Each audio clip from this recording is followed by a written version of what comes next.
Crave is a podcast of 4 intrinsically dope Black women who, through our life's journeys, have some eclectic stories to tell. Their stories of struggle and strength, beauty and ashes, failures and flourishings. Our mission is to educate, entertain, and enlighten you through tales of our personal missteps and triumphs, our research and education, and the quirks and perks of our individual personalities as they come together to create a dynamic sister circle. We invite you to sit back, relax, and enjoy as we bring you the conversations you want and the edutainment you need. Welcome to Crave.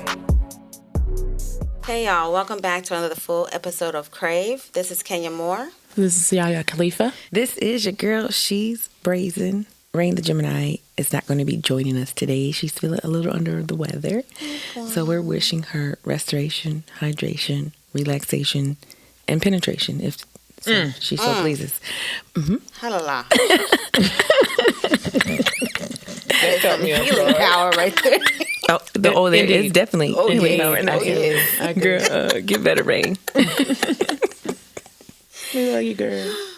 Today's episode is going to be, there's levels to this shit. We're going to talk about the 8 types of love, the 5 love languages, and the 12 levels of intimacy, toxic traits in relationships, and red flags. Man, we gonna... That's a lot.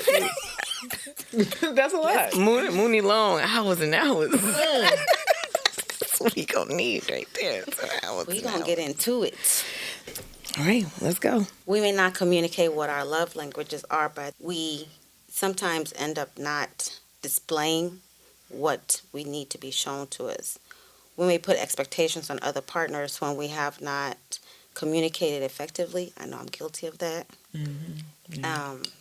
In past relationships, experiences, the types of love and intimacy we experience, we have to take ownership for some of the things that are lacking.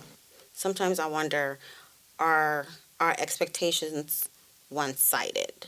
Like, do you ever get to a space that you're looking so much of what you want and need, and not what your partner also need, and not communicate?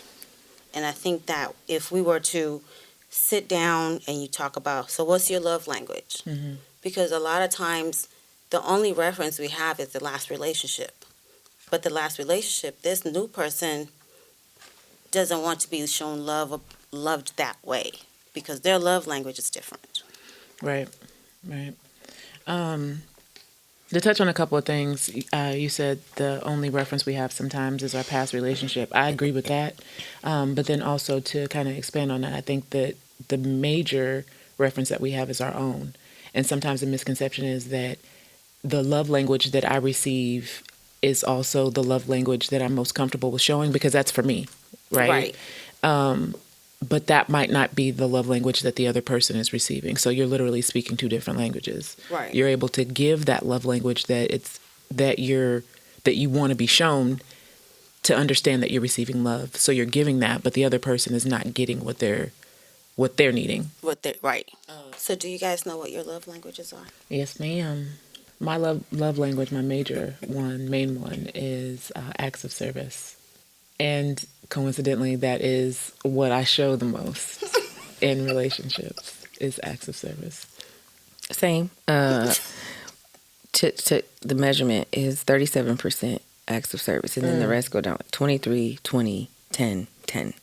That was so 37% in acts of service.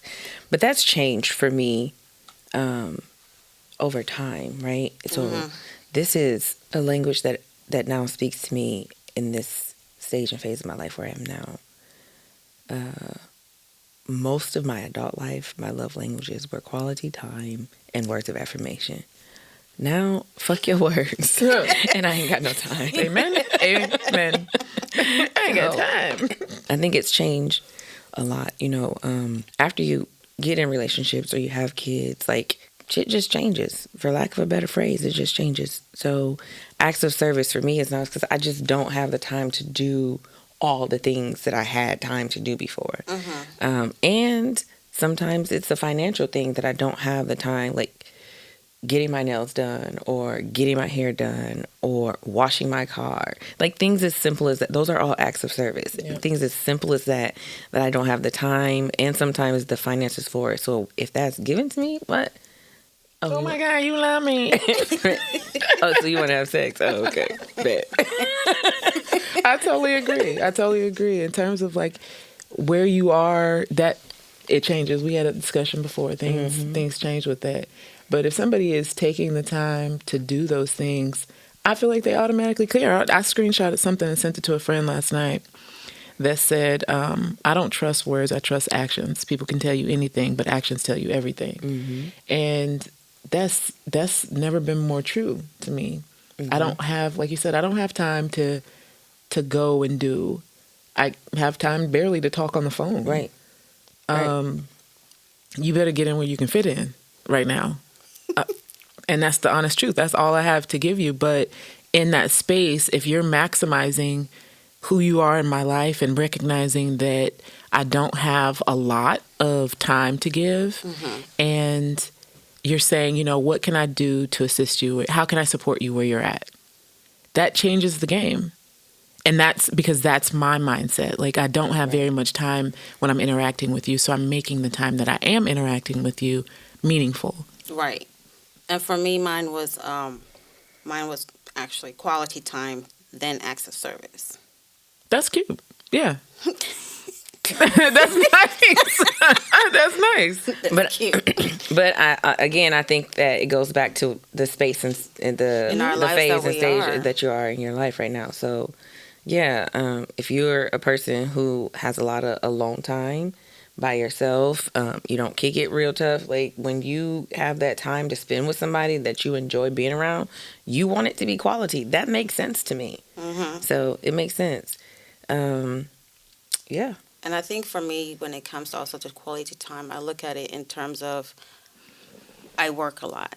So if I curve out this time for you, that's some quality time. And that's a way for me to show quality. Right. And it's a way to show love, you know?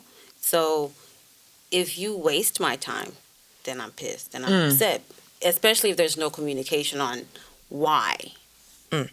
Because you're like, oh, okay, Thursday we were supposed to hang out, or I could have gone to work. I could have made that money, but I'm over here sitting and don't know what happened. Yeah. So I guess you're in the hospital. See, dead.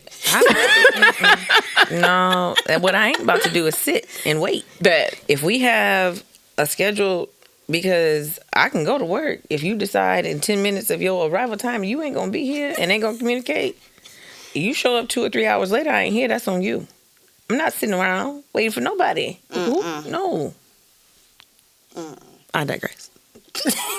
What's that? I digress. Okay. I'm jumping off that soapbox because, yeah.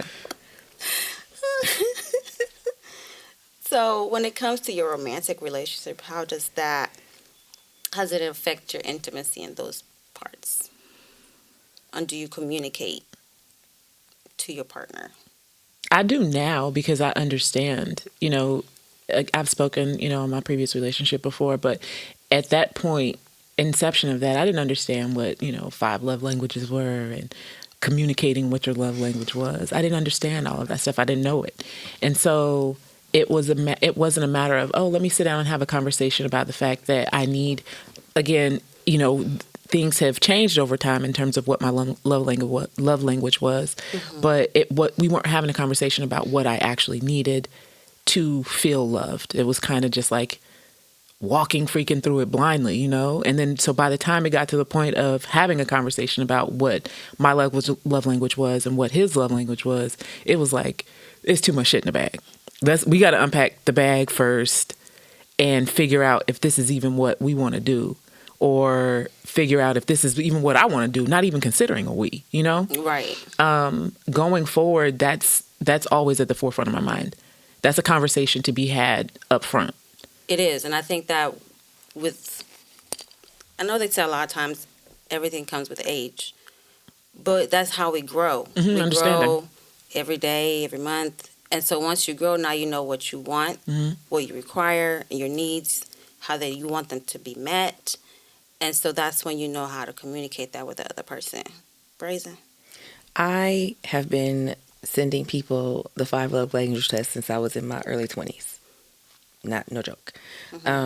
The problem is there wasn't a lot of foundation or conversation around how to operate in those results. If a guy I was dating or in a relationship with took the love language test and he said, my love language is gifts.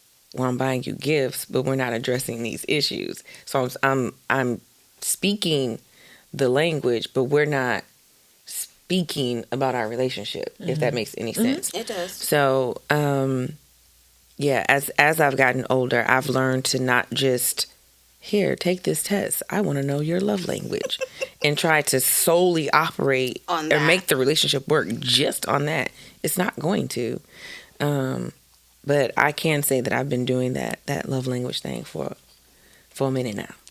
Oh, yeah. That's crazy. I didn't know about it until I would say probably about 10 years ago. Every guy If that. So maybe like I would say 8 to 10 years ago. that I've dated since I was about 20, I'm going to say 29. Wow. Yep, has taken that test. So I'm very familiar. But with growth and depth and breadth, you learn that ain't enough. It ain't enough. Yeah.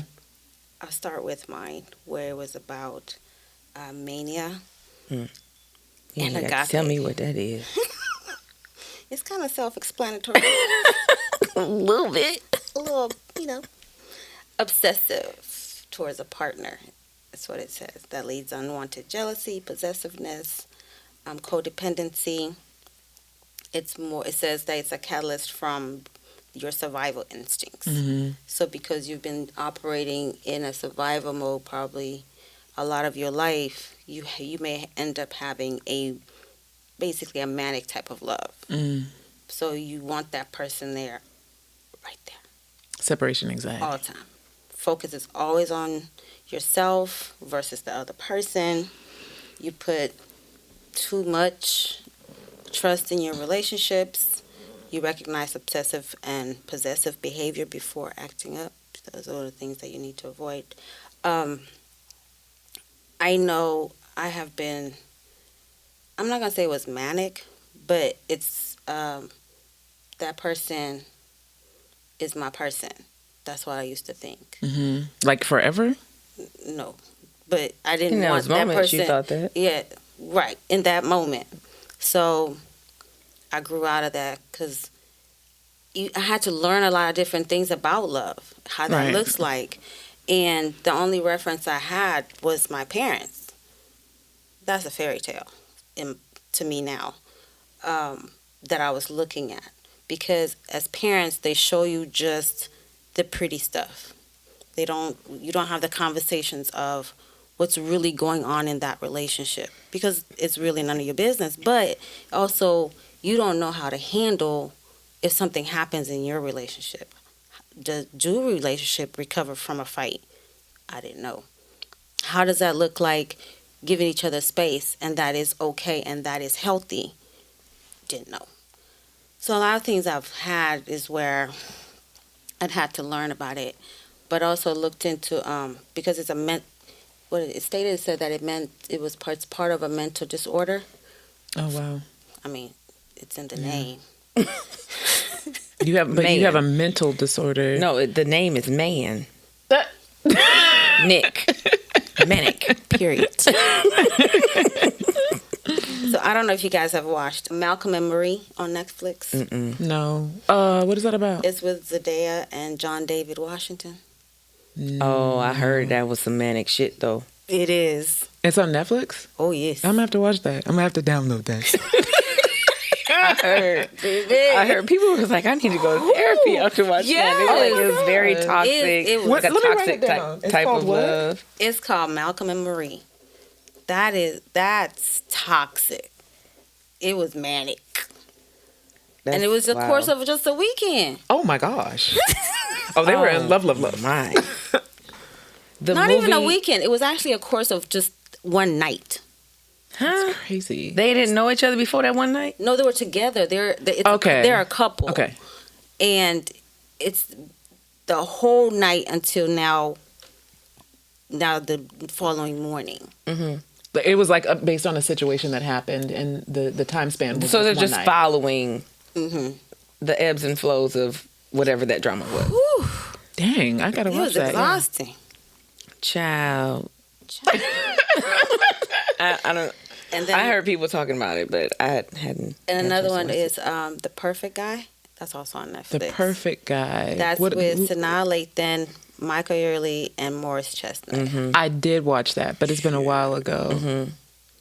Yes. He was. That was her was ex, manic. right? No. Who was it? No, her? Morris Chestnut was her boyfriend, and then they broke up. And Michael Ealy came along, and that was her new boyfriend. But he was very manic, obsessive, Like under the bed, waiting for you. Like had pictures in this dark room of her all over Everywhere. the place. Like had a shrine of all her movements. Anyway, if you haven't seen that one, I thought I did, but I don't think I did. but that's definitely. with my mouth Oh my wide God, open. I thought I did, but I don't think I did. He's a maniac. Yeah, it was. Michael Ealy was the maniac? Yes. I know. I'm saying I wouldn't mind. No, but yeah. Oh, okay. Well, you watch the movie, you might change your mind. You come back and let us know. Exactly. Red flag. Off subject. About Michael Ealy? Yes. I really stopped liking him after Four Color Girls. For Color Girls? Yes. Was he the husband? With the... Yes, he's the one who threw the children out the window. I ain't been feeling him since then. So I mean, he did his job. Whatever. He made I me feel. felt Played him. his part then. Okay, good He for understood the him. assignment. And the assignment got him unliked. Unfollowed. What? Them some babies. Are you that person who's going to be down the street when you see him? Yes. Why you throw something at his head? Why you throw them babies out that window? Okay. That was like me with Lawrence on Insecure. I was like, why are you leaving East? I don't understand. Why you made a baby with, what's the name? Condoleezza. Why? About throwing, because I saw him and I was like, you remember Jada on Low Down Dirty Shame when she saw Chad? That's how I felt. I was like, Lawrence. Anyway. Right. They weren't even in a relationship. Go ahead. They weren't even in a relationship no more. But that was her person. He was her person. Clearly not. She was his person. They found each other again. Pragma. There you go. Pragma. Committed. Understanding. Building a family. Mm-hmm. They did. They sure did. Ended up the whole stepmama. Yeah.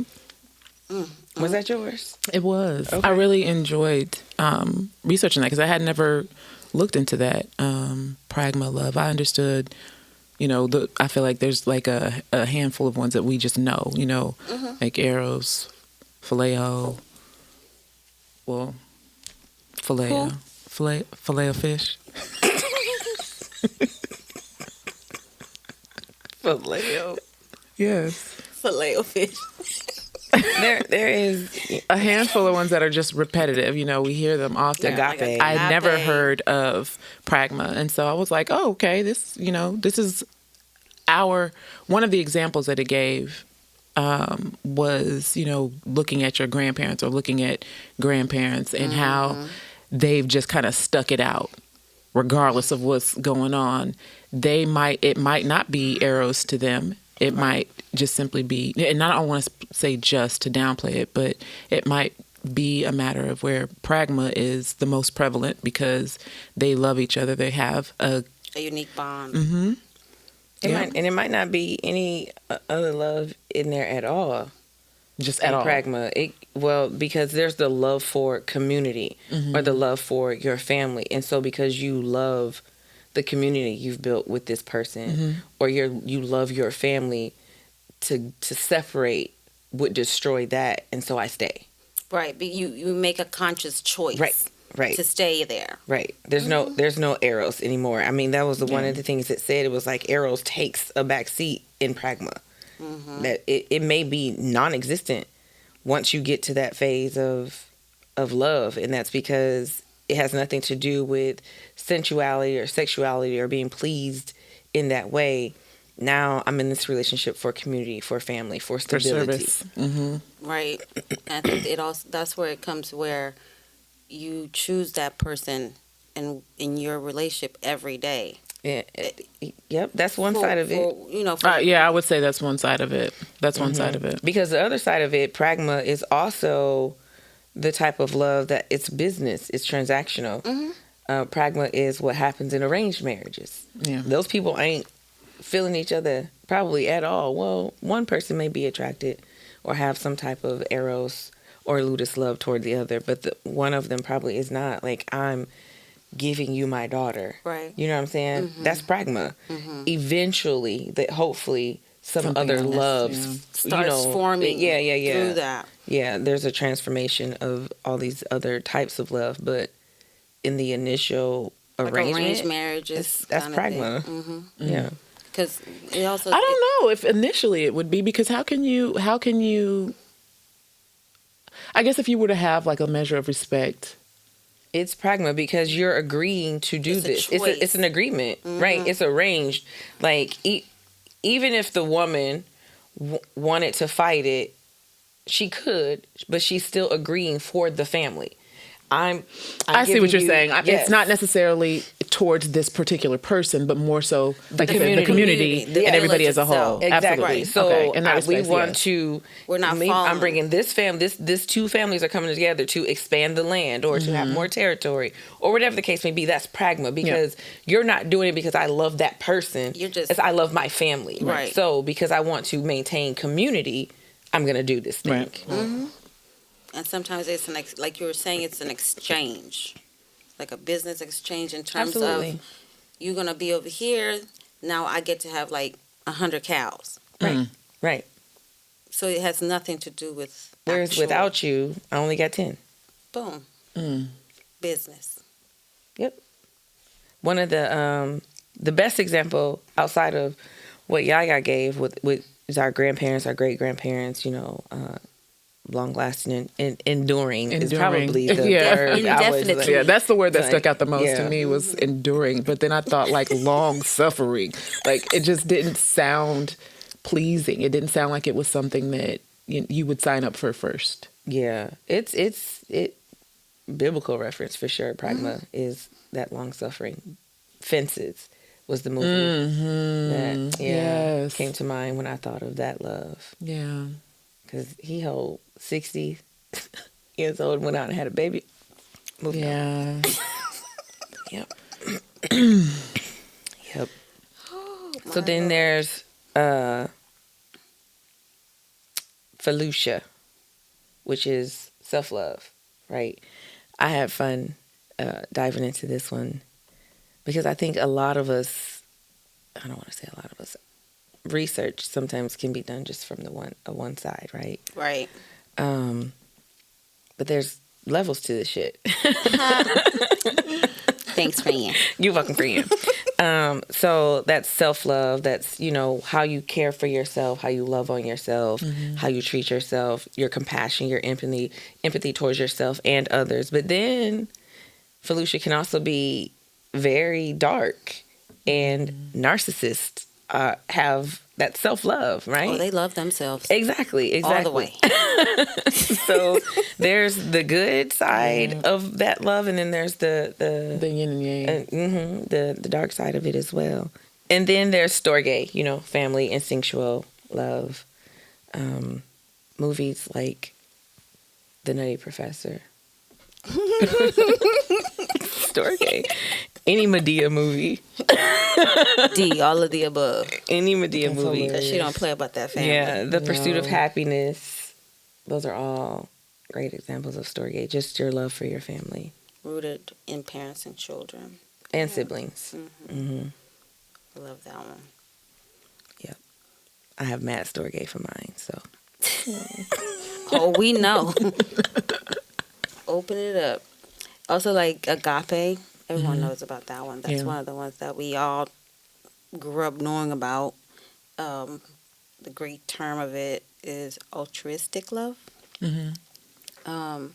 The disadvantage, it can be induce feelings of guilt or incompetence in the partner. There is a potential to be taken advantage of because you can become a martyr kind of situation. You know, you just overly loving like that. But it reminds me, and I have to, Brazen put me on this. So it reminds me of like the song. You remember that? It's an old song. What is it? By Percy Sledge. I don't know. When a man loves a woman. Oh, okay. That old love. You can feel it. That's what it reminds me of. And then when it comes to movies, If Beale Street Could Talk. I don't know if you guys have watched that. It's on I Amazon never saw Prime. that. Yeah. And it's actually based on James Baldwin's book. So a reference to 1916 about Beale Street. We all know it's in Nashville. So Memphis, downtown Memphis. And it's just a beautiful love story between the two of them. Okay. Overcoming, choosing each other, choosing the relationship, overcoming her family, what he needed to do to show her love. It was just a beautiful thing to show. For me. And that's, you filed that under agape? She did. I've never seen it. I think once you watch it, you can have some of that takeaway from it. Okay. Because when I think agape, I think just love for mankind, period. Good of all mankind. That's the type of love that they explain God to have. It's regardless of what you do, how you do it, when you do it, how many times you do it. It's unconditional it's love. Right. And I think that's where I was. It was Where your their focal love was on? their love was like unconditional. They overcame so much, but still. But that was this way, right? That was back and forth. It And was- I'm think agape when I think, and maybe I'm thinking more broad and you're thinking more narrow, but mankind, all of it. But I mean, that's fine because it's expansive, right? It is. So if I'm speaking the whole thing and you're just taking a piece of the Right. whole, it's okay. I just never looked at agape as something that just can be between two people. Does that make sense? It does yeah, it make makes all the sense. sense. It Like, makes sense my- because it was about them, and then the family unit, and just how that love just transcended all the way around, and how they showed love, kindness towards the whole family. And I think I was choosing that just as a reference point. Yeah. You know? To speak about what you said in terms of how you were looking at things, when I think about agape love, I think about the verse, for God so loved the world that he gave his only begotten son. Like, he gave. It didn't say anything about Getting anything in return. right. Right. So my understanding of agape love has always been drawn from that. I'm not. It would not be an exchange. It would be Right. I'm giving without expectation. Right. And for he so loved the world, again, that's the expansive part of it. So my thinking, again, in terms of agape love has always been a broad view, Right. and one that does not require something Yeah, it's in it's not return. transactional love. Yeah. It's not. In the sense of you're not expecting anything from anybody. The transaction is internal. Right. It Yeah. is. Right. Yeah. It is. And I feel sometimes with that, as individuals, if you're that type of person, you can be, it said that the disadvantage or the other side of it is that people can take advantage of you. Right. Easily. If you love someone unconditionally, they slap you, you will turn the other cheek. But I think that there has to be some type of checks and balances when it comes to that. There is you can have agape love, but then that self-love kind of at some point is going to have to step in. It doesn't mean that I don't love you unconditionally, but I also have to love myself. And boundaries. Yeah. Right. Right. Absolutely. I would have to watch the movie to see And where it's that was coming if from. Bill Yeah. Street could talk. It's on Okay. Prime. Yeah, because I'm just my understanding of agape is different. It's very what you say, and I get it, altruistic. but I Yeah. get it. That's I think that because that's how I know I can speak for myself. I was raised that that's what it was. But I think I was trying to bring it into like someone can watch something Like a single cell type view. Mm-hmm. During every full-length episode, we make it a point to highlight a Black-owned business free of charge. This is just one of the ways that the ladies of Crave have chosen to give back as we make an effort to generate Black dollars and keep them in the Black community. On business review, we're going to touch with Tally and Twine, TALLEYTWINE. It's a watch company. Brandy D. Williams is the president. Their name comes from an intersection that was a crime-riddled neighborhood in Virginia. A place with a dark past now has a bright future. Tally and Twine was founded on two principles, legacy and lifestyle. They want to set the standard for future generations while looking good doing it. They have been featured in Ebony and Essence, just to name a few. You can find them on Instagram, Facebook, and YouTube. You can buy their watches at tallyandtwine.com, or you can go to linktree/tallyandtwine. Bought the watch. It's beautiful. You guys should go and support. They also give you a personalized note. Or maybe that was just me. You got everybody expecting. Right. So can we go back real quick? I found my movies. Felicia. The balanced side of it, right? Have y'all seen Disney Soul? Yes. Yes. I think that was so that's- good. Yeah, I think that's a great. The unbalanced side of it, The Devil's Advocate. Have y'all seen that? Yes. A long time ago. Can you It's a jog my great memory? Attorney. What's his name? Al Pacino, right? Okay. And Keanu Reeves. Okay, I remember Keanu Young Reeves. then. Keanu Reeves. Yeah, he was young. And he was this up and coming attorney, and Al played the devil essentially, and kept presenting Keanu with stuff that would make him famous and make him rich. And regardless, Felicia is the unbalanced side of it is you're gonna do whatever pleases yourself, regardless of what it does to other people or how it harms other people or how it brings other people pain. I want to make sure I believe it was Keanu Reeves. I believe so. Yeah. Yeah. It was Keanu Reeves And Charlize Theron. Yep, Charlize Theron. So Keanu Reeves was this attorney. The devil went to him. Of course, Al came to him as a regular human being, but the devil went to him and kept having him take cases of people who were evil, and he was getting these people off. Yes, he was winning. Yeah, so a man And raped creating a little fame for girl, himself. got that man off, and so he was creating fame for himself by getting these evil people off, regardless of what it did to how it harmed. So that's the unbalanced side of Felicia. Like I'm doing I love whatever. that reference. Yeah, that's great. Yeah. I'm doing whatever it's gonna take to make me famous, regardless of what it does to you or anybody else. Right, selling your soul. Right. Well, whereas Soul, he wasn't trying to hurt anybody. He was strictly trying to live out his dream, and he was chasing that His thing. dream. Right. So those were the two movie examples that I found for that one. So for mine, is it Philia?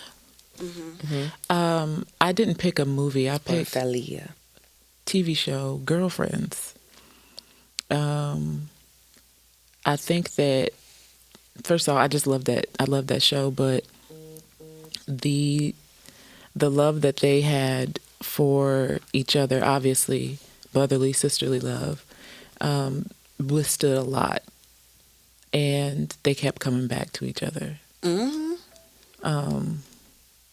Yeah, that was mine. Their friendship was good, though. Yeah, their friendship was beautiful. They Even had with a lot William. of ups and downs, but still came back to each other. And because you know how it says about how to show it's basically being open, trustworthy, support each other during hard times, which they did. Yep. They also had those deep conversations together. Yeah, They also cussed each other's asses out. and was cool. And Yep. you keep it moving. Right back again. Yep. We were talking about that earlier. The name is Philadelphia comes from this. The city of Brotherly brotherly love. love. Yep. Yep. So euros is. I'm waiting to exhale would be. It's arrows. You keep saying. I know. I feel like you're thinking about the money. Money. Open your hands. Open your hands. Open your hands. Can I get some of that? Right. It's primal love that comes as a natural instinct for most people. It's a passionate love displayed through physical affection. These romantic behaviors include, not limited to, kissing, long hugs. I'm so guilty of that. If I love you, So, sidebar real quick. I used to have this thing I called an energy hug. And I believe that I'm a very, very good hugger. I wanted to create a sign and give hugs away for free. And my dad was like, I forbid it. Like, this is not what you're going to do with your life, right? That's not what I wanted to do with my life, like as a life path. But I do believe in the power of hugs. I believe that you can exchange energy. Oh my gosh, the level of energy that you can exchange with somebody from an intentional hug. Yes. And I'm talking about breastplate to breastplate. Because we've had that. Pelvic to pelvic, like a whole hug. Some people are uncomfortable with that. It is an energy exchange, and I give some great hugs. I do too. I'm a great hugger and I'm a great cuddler. Same. Oh my gosh! That's hilarious. She's like, yes. I really do believe that if I give you an intentional hug and I can feel that you're going through something, I can give you some positive energy. Mm-hmm.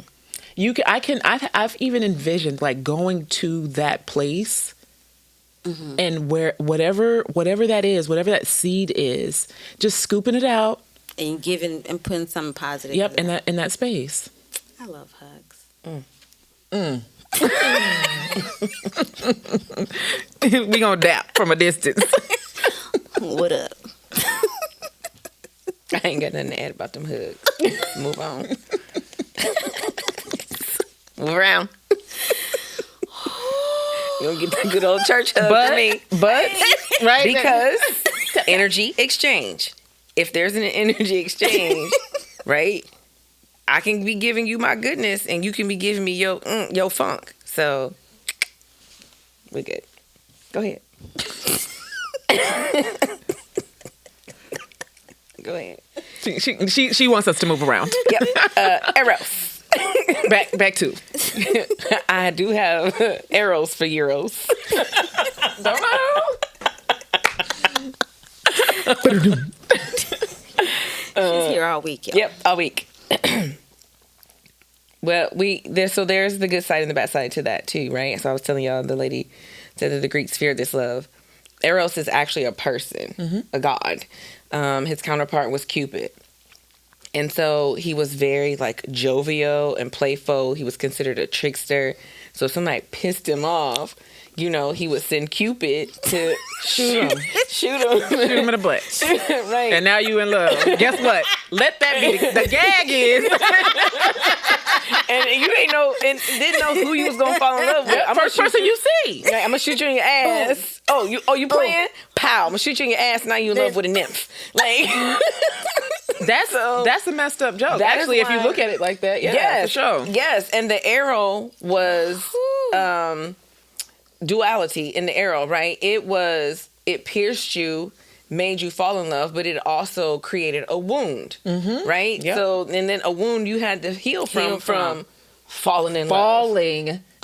Right. Yeah. That's because you got shot in your ass and so you failed. Now you're in love and you got a hole in your ass. You got a hole in your ass. Y'all better stop playing with a whole hole in your ass. Stop playing with girls. He ain't out here for these arrows. Oh shit! She said arrows. Y'all better stop playing. I'm about to go play the numbers after I leave here. Where y'all talking about money? I'm not playing. So some of the dangerous examples. Fatal Attraction, right? Obsessed. The one with Beyonce and Idris. And that was that would be manic too, right? Mania? Yeah. That's what we were saying earlier. Like, they're all transformative. They can operate in multiple thin line between love and hate. When the Bow Breaks. Did y'all see that one? I feel like I did, but it would have been. It's been a long while, time but I ago. do Yeah. remember a little Where bit. they black couple hired I don't want to say hired, but that's the word. Oh the surrogate. yeah, it was kind of like a single white female. No, who was that? I haven't seen that movie. What but was the hand that rocks the Hand that rocks the cradle. The hand Yeah, that rocks yeah, the yeah. cradle. And I saw that one, but when the ball breaks is similar to that. But so then the surrogate falls in love with the husband and now wants to like those are all. What's the word now? Because eros. Jesus. Well, I was about to say euros again. Right. Okay, get some money. So that's the dangerous side of it. But yeah, he was a trickster, and so that's why the Greeks and the gods and the goddesses feared him, because it was like, okay, piss him off, Right. He can Play make you with fall him in if you love with a want to. horse. Like, Yeah, it's all fun and games until you got an arrow sticking at your ass. till the rabbit got the gun. Right. No, thank you.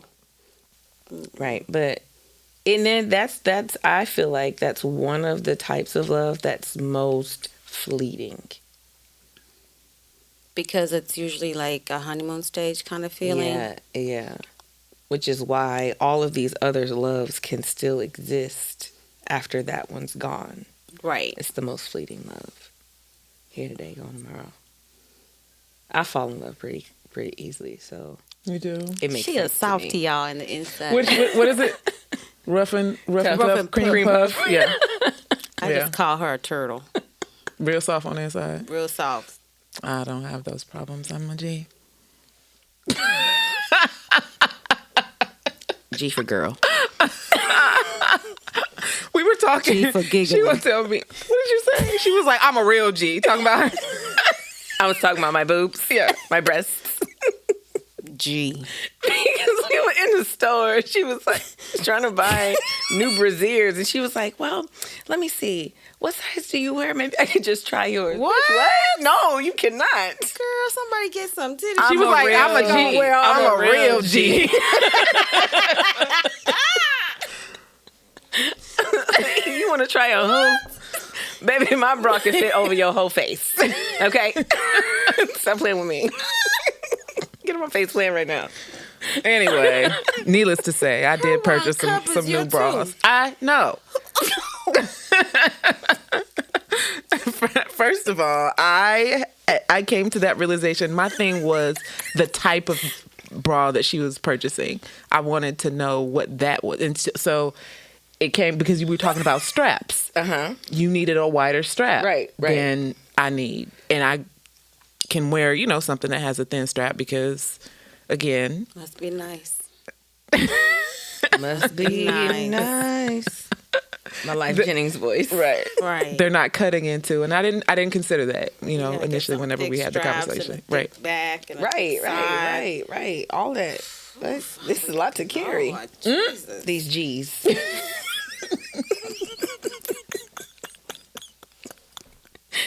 But to your point in saying you fall in love easily, I think I'm very just overprotective of that part of myself. Better to have loved and lost than never to have loved at all. I'm getting to a point where I would be okay to think that was okay for me. Just the thought of it makes me a little nervous. See, I think for me, it's let me be clear, I do not enjoy heartache. But it is the fact that I can and am willing and still able after heartache. That's beautiful. That's I want to beautiful. do that again. That's I beautiful. love it. Right. And I think that part of myself, I really love that part of myself, is that no matter all the stuff I've gone through, I still love. Right. I'm still pure in my love. That's beautiful. Right. And I get it. For some people, it's difficult to get to that space. So that's why that's a space that I really admire about myself. I believe in it. I think in terms of like romantic love, I can love someone as a friend deeply. I do. Right. Right. Even someone on a physical level, I can love them as a person. But being in love with them, I think that's something I completely didn't say different. nothing about no in love. Not in love. Okay. Oh, well, if that's the case, then just having general like love for mankind. No, I'm not talking about that either. That's agape.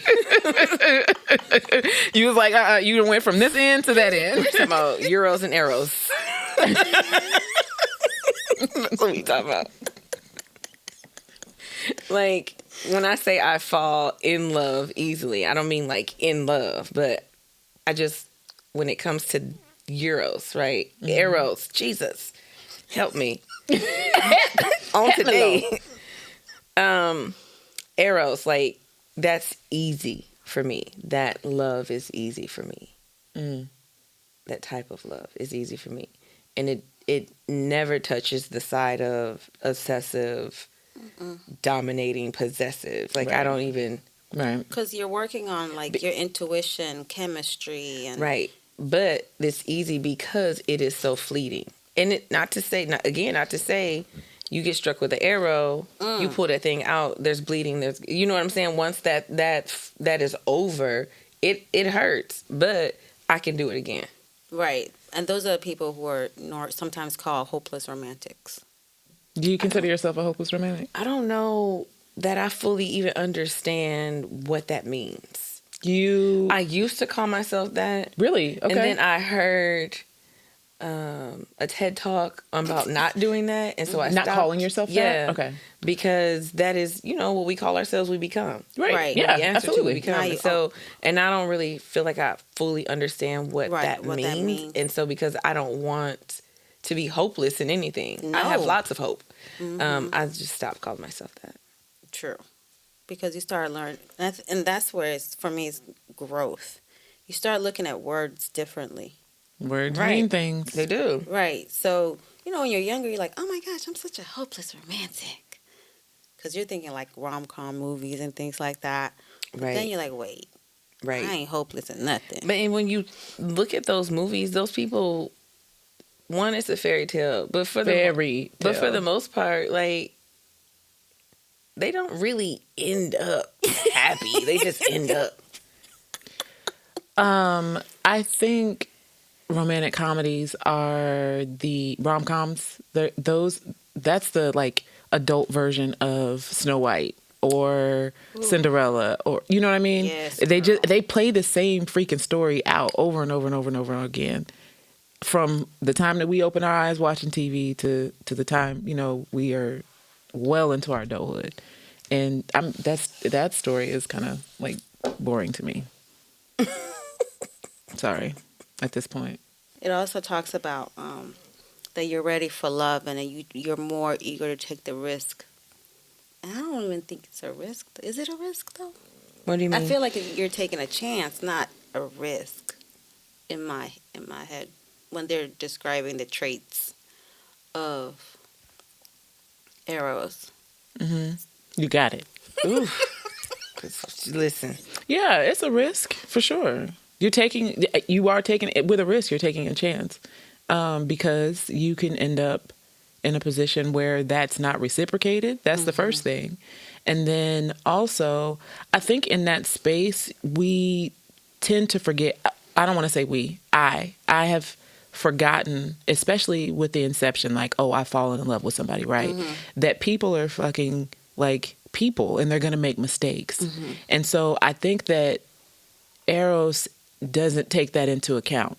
And so it's more like, oh, this is the happy love and everybody, that this person is perfect and their farts don't stink and da-da-da-da-da. And whenever they make some mistakes and you end up hurt or, they leave the bathroom door open or the toilet seat up and you start finding out the shit does stink, then it's gone. It's fleeting. And that's why it's fleeting, because it's like a fantasy world, per se, sometimes. Yeah, the whole ideology of love at first sight is, what's the word? Eros. That word. Love at first sight. Arrow. Just think arrow. Okay, arrows. A whole bunch of them. Right. That's where that came from. Love at first sight is because he's a trickster. Play with me. Pow. Now you in love the first thing you see. We've all been shot by Cupid's arrow. A few couples. Yes, we have. 10, 12 times. I would have to go back and count. Being in love? At this point, love at first sight. Oh, No, it's that's not. pretty dope. But what's the difference between love at first sight and lust at first sight? Are you able to... Love or lust at first sight? Like, They both. They're the same to me. Yeah, I can say. I will. They're the same to me. Okay, well, if that's the case, then They're the same to me. Because if it's fleeting, then they are the same. They're the same. Because she's like, ooh. Right. You're not lusting after somebody you're not physically or somewhat attracted to. So there's a love there for a physical attraction. Right? Mm-hmm. It's the same to me. There's no difference. Ultimately, at the end of the day, you want to end up in bed with them. or somewhere else. Where's the somewhere else? Just anywhere. I'm sorry. I'm not Go talking ahead. about the actual. You took that very black and white. I did. It could be in the backseat of a car, at a park, Exactly. at the beach, wherever. You want to end up fucking them. Yep. Mm-hmm. At the end of the day, that's what it boils down to. Right now, I'm having exchanges with quite a few love at first sights. Listen, I'm gonna tell y'all right now. Don't come flirting with me, because I'm gonna just be like, We were having a conversation. She and I were having a conversation, and I was like, "Oh, I mean, you hitting, right? Like hitting." ain't missing. Pop, pop, pop, pop. I was Ain't like, missing. "Okay, friend." Shooting shots and ain't missing. And I needed all the stories. I needed to know exactly what was going on because my phone been dry. I needed to know everything. I'm getting hot right now. Just call me Steph Curry in these dating streets, okay? I'm shooting these shots, ain't missing. Actually, it's whatever energy you're giving off, you don't even have to shoot a shot. Based off of the information that you gave me, right. you not even having to shoot a shot. She just But the thing is, when I say shooting shots, minding the business that pays her. well, and it pays very well. When I say shooting shots, I'm not speaking like I'm initiating. Mm-hmm. Okay. But I feel like they're not as confident in asking for contact information as I am in giving it. Gotcha. Like, you flirting, you kiki and kakaing, I already know what it is. I don't have to wait for an invitation, right? So here you go. I write down my phone number. Nice. Hit them with the little, if you call me, I'll answer. She did say that. I'm gonna put that in my Rolodex. It'll probably come out awkward as fuck, but I'm still saying it. Oh, no. I write that. Oh, you write that on the note? Oh my God, yeah. Let me Try that. It works. Man, I'm chicken shit. You can't beat chicken shit. No, if somebody asks you for your phone number, that's not really much that you have to do. They don't. But what I'm saying is they're not asking. That's what I'm saying. They approach, they flirt, they're giving all the signs. Oh yeah, I would not. Yeah. Mm-mm. No, I'm really like, I got a big talk. Like, no, girl. So we go back to you're not a G? Yes, I am. Not. She keeps saying this. These are lies. But I'm not. I feel like when it comes to that, I'd misread. I don't want to ever misread a situation, right? And so if somebody is like being friendly, because this has happened before in reverse. So I've been just being kind, having a conversation with someone, and you kiki in and things are nice. I know I'm not flirting. I know what me flirting looks like, and it's not, this is not that. And then they're like, so can I call you? And I'm like, You're like, it happened again. It happened again. So I don't want the tables to turn where I'm like, okay, we've been sitting here talking for a little bit, you know what I mean? Like, and now I'm trying to slide him my number. And he's like, was there a misunderstanding? See, I don't feel like, for me, that would ever happen. Yeah. Because the fact of the matter is I'm real slick with it. I'm sliding. You leaving me, you walking by, you whatever. I'm just going to slide it in your hand. Wordsmith, though. I'm just going to slide it in your hand, and you going to leave. I may or may not ever see you again. What you do with it afterwards ain't got nothing to do with me. And there's no bubble burst. My confidence ain't shattered because you talking about is there some misunderstanding? It is not, because you leaving. Okay. I slide it on the. We're about On to the when yeah we're on the leaving. exit. Right. I'm gonna try that. Yeah. I'm not. I'm gonna try that. Oh, But I'm also the one that's been like, I don't want to say duped, but like, oh, here, let me get your number so that I can call you and tell you I made it home okay. And I'm like, okay, thinking he literally just wants to let me know that he made it that's home because okay. you gullible. That's what the G is for. You're just finding all the G words. or like, Fuck. Okay. Are you kidding me? no, I'm so serious. He was a G. He was a G. No, he wasn't. That was a G move. No, he wasn't. No, he wasn't. And your G gullible ass. Just wanted to tell me that Took the he bait. made it homesick. What? Okay. And then, so there's another guy that was like, I asked him where he got, because I love men's clothes. I love, not necessarily men's clothes, but like in particular sweatsuits, right? Mm-hmm. So I asked him where he got Very this good sweatsuit pants. from. And he's like, oh, give me your number and I'll shoot you the website. And I was like, A nice one. okay. Couldn't just tell me the website, huh? Gullible. And that's what I actually thought that he was. So pretty though. So pretty. Right. So cute. Right. So pretty. Right. Jesus. Your beautiful ass can be gullible because, whoo, child. That's crazy. Man, I'm also the last one to know that somebody like likes me or is trying to hit on me. There's things that I need to go into. I do have an issue sometimes with like knowing if it's actual flirting. I do not. If they're actual flirting, or I'm like, oh, they're just nice people.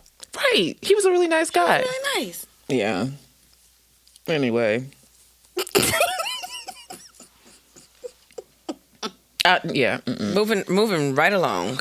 I feel like this is something that I need to touch on. Like I need to sit in. Okay. Yeah. Sit with it. I am. you We'll have a gonna conversation, a blast? deeper conversation about it. I'll take notes. Okay. Ludus is the only one we haven't touched on That's at this the point. only one. It's the childlike, flirtatious love. So innocent, flirtatious love. Yeah, it's usually found at the beginning stages of like a relationship. Similar in terms of like the honeymoon stage with Eros. The type of love, it consists of teasing, playful moves, laughter between two people, the little giggly, Seductiveness.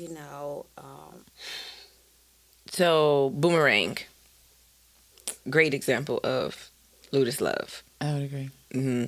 Marcus, Jacqueline, Marcus, Lady Eloise, Marcus, Grace Jones. It was just all kinds of ludusness. I loved it. Is that where that word comes from? Luda? No. His name is Ludacris. Oh. Child, what are we talking about next? What word are you talking about? She just It don't matter. A light bulb just went off in my head, but Because it did. I saw you go like your whole eye. yeah. But I want to confirm before I say that on Got you. this podcast. So your 12 types of intimacy. Did you guys? break them down. So you have sexual. We all know that one. Mm-hmm. I We like know- that one. That's the one I like. You like that That one. one? So, all right. Sexual, emotional, intellectual, Oh, that's number one. creative. I would say definitely for you, Yes, creative, recreational, work, crisis, commitment, conflict, communication, spiritual, and aesthetic. aesthetic. Those are the ones. That one, I said I struggled the most with aesthetic and with creative. How's it come? Creative, there have been times in my life when I've definitely been more creative than I am right now. And I think that came from being just like so much is on the plate. So it's hard for me it's been difficult for me in these, recent past years to sift through all of that. So creativity has taken a back seat, and that's a muscle. I believe that's something that you have to exercise. And it's a luxury that some people don't have right now. It's not a luxury that I have. Is it something that I want to tap back into? Absolutely. It's necessary. So what does that look like? For me, Yeah. actively doing the things that okay, you want to tap back into it. What does... Specifically? Yes. Okay, so specifically, some years ago, I was actively pursuing an acting career. And what that looked like for me was taking acting classes, which I enjoyed like immensely, involving myself in communities where you are engaging with people that are of the same mindset and doing things, projects, and just even, a matter of talking about doing things. It was a good space to be in. So adding responsibility, changes in life, and things like that to my plate, I haven't been doing that for some time. And that's something that I'm not feeding. That's a part of myself that I'm not feeding. And I'm seeing where that creativity is now. It's kind of like it's curling into this ball, just to give you, like a visual. It's curling into this ball. And like I'm trying potato bug. I don't know what that is. Okay, go ahead. Protect the amount that I have that I have left, and so it's not even in holding my fist around it. I'm not allowing it to expand. So this is love, just self. Yes. Okay, these are 12 types of love for ourselves. Because how would creative love show up in a relationship? Experiencing help in terms of how you try to strengthen the bond in your relationship. Okay, but I'm thinking about my relationship first with myself, because I'm not in a relationship with another human right now like that. In a romantic relationship. Okay. I'm in a relationship with y'all. I guess you ain't creative with us at all, so there's that. No shade. No, it's no shade at all. Like, again, I think that would apply. That's something that I struggle with. Okay. Fair. I don't know that I've ever looked at how to be creative. You are super creative. I don't know that I... No, with the way that you express love, you are. Yeah. I think that, again, if anything, my creative love would go back to the way that I receive love, which is acts of service. That's how you. And it's very straightforward. It's very straightforward. It's, what do you need? How can I help you right now? Is my time, bending time. Like, I can make myself available when it's most convenient for you. Right. That's one of the, I feel like that's something that I just do continuously. Right. That, or do you need me to bring you something, or do you need me to take you somewhere? Whatever the case may be, that's an act of service. And it's not, you don't really have to be creative in that space. It's just feeling a need.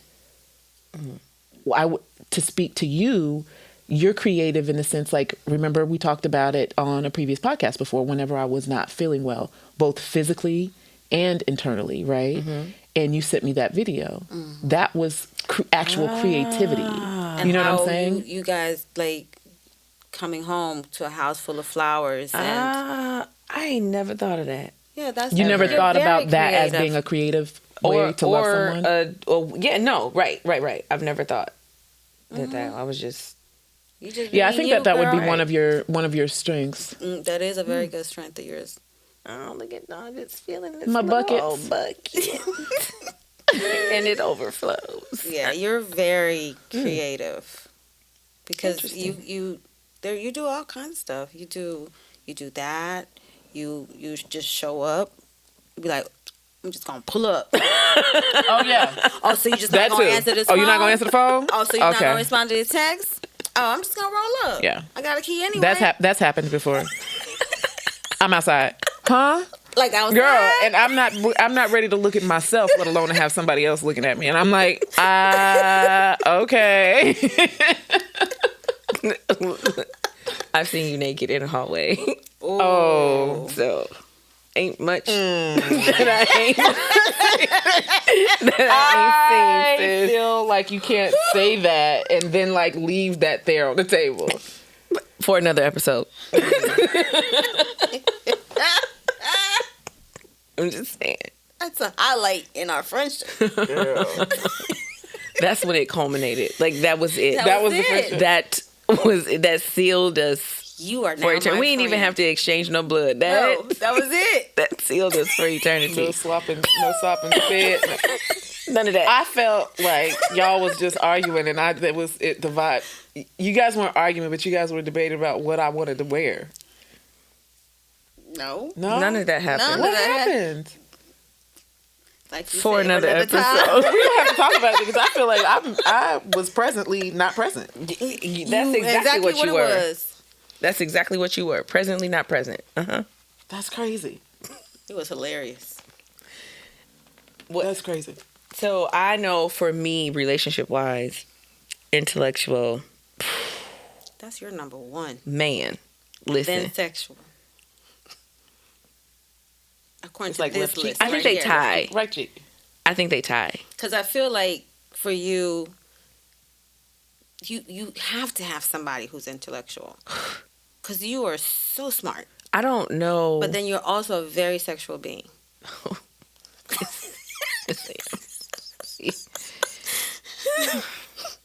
Yes, I am. She left the building for I a did for a second. minute. For a millisecond, I went into the quantum world. Quantum physics over here. What? Y'all remember that show, Quantum Leap? Oh Yes. yeah, I used Yeah, to watch that's where I most of that went. joint. I know. I want to start watching it again now that I have a better different- understanding of what all that means. But for sure, intellectual, sexual, I think tie. Like they're But then neck and neck. But then what? but What were then you she thinking? has her other thing. I feel is communication. I feel like that would. Yes, but then that would couple because you can be That would intellectual, cover but you have to be intellect- able to communicate that. But there's You know some what I mean? people who are very intellectual but can't communicate. Yeah. They Yeah. can't communicate. Yeah. Very, So very how would smart. you know? Okay, but how would you know that they're intellectual? Because you're in spaces where their intellect is being shown. Right. But I'm not. I don't communicate well in Relationship. in this one-on-one situation. Yes. But if you put them in their space, they know how to if do you that. wanted to give a broader people who are on the spectrum, who are very, very autistic, very, very, very, Very smart, smart. but communication skills may be lacking because that's just not something that they have. So as a person that is turned on by somebody that's an intellect, right? As a person that's turned on by somebody that's very intellectual, Sapiosexual. sapiosexual, you said you would need to be in spaces where their intellect is being shown. So can you give an example of when that's happened to you and you've been turned on by somebody and you're like, they're not communicating with you, but you're Their turned on intellect. by them, by their intellect? Oh, yeah, on an airplane. Right? So sitting behind somebody and they're in conversation with whoever they're seated next to. We're talking about a book or a project or just talking. And I'm sitting there and I'm witnessing it and my body is responding to it Yes. as well. Yeah, that's happened. It happens coffee shops, at the park. I can name a bunch of places that it happens. They're not talking to me. They're not communicating with me. But you see their interaction, hear their Yes, absolutely. Dope. Okay. Yeah, I like that. For me, that's the same thing. I need you to have some brains in there somewhere we can talk about something. You can push me, teach me something. Yeah. Because I don't know everything. So if you have something, Go ahead. if there's something that you're good in doing, or even just historical facts, or we can talk about politics, or if you're well-rounded culturally, those are the things I like. Because we can't talk about the same foolish conversations, petty Right. conversations. How was your day? It was great. Right. No, I don't have time for all Those that. surface level conversations. But I need in-depth conversations. Like, Um, what book are you reading? And let's talk about that. Yeah, I'm trying to figure out where crisis and all of this plays into, like, how is that love? Or is it how I would operate in a crisis? It's the levels of intimacy. Basically, what brings you and your partner closer, and the interactions during those moments.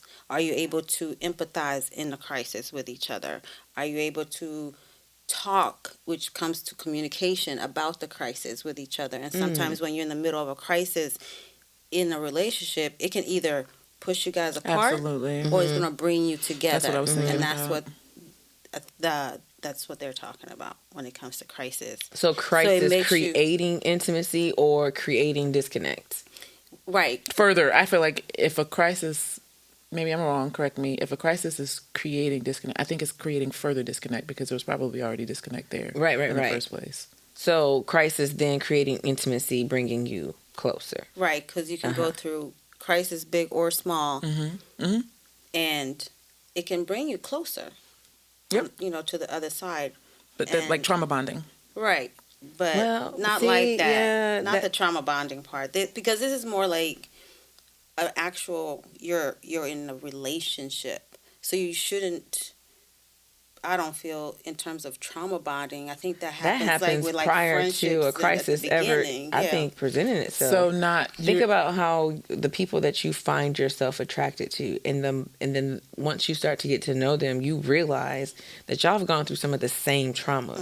There's that's trauma bonding. trauma bonding. Right. Okay, To me, gotcha. right? Like I'm who thinking you about a become- traumatic experience we've gone through together. No, because it's gonna make you bond. Period. That's Right. crisis, right? Gotcha. Yeah. But trauma bonding is something in me, some trauma in me is attracted to some my trauma trauma in in you. me. Yeah, exactly. And the crisis is more like something that happens Got in it. your relationship. And how do you deal with that crisis? Maybe one person loses a job, and now you have to take over everything until the person gets a job, or medical situation, crisis that can either push you to apart or bring you closer. Right. Okay. That's interesting. If I've ever gotten intimate with somebody after a crisis, so But I think are you looking at intimacy in terms of sex though? Or are you talking about intimacy just bringing you Your closer? level of intimacy growing. that the latter. Okay. Every relationship I can think of, it's actually like done the opposite. So It's furthered the gap. And what do you think that was because of? Like, what was it, like lack of communication, or was the crisis too heavy? if I'm being honest, I operate in very masculine energy when crisis happens, and that doesn't sit well with a lot of men. Yep. But if I'm not provided a space to be dainty, petite, and operate in my feminine You're not energy, going to be at all. I have to do what I have to do to get us through this crisis. This crisis. Interesting. Yeah. I literally just had that conversation with somebody yesterday. My day yesterday, I worked just about 14 hours.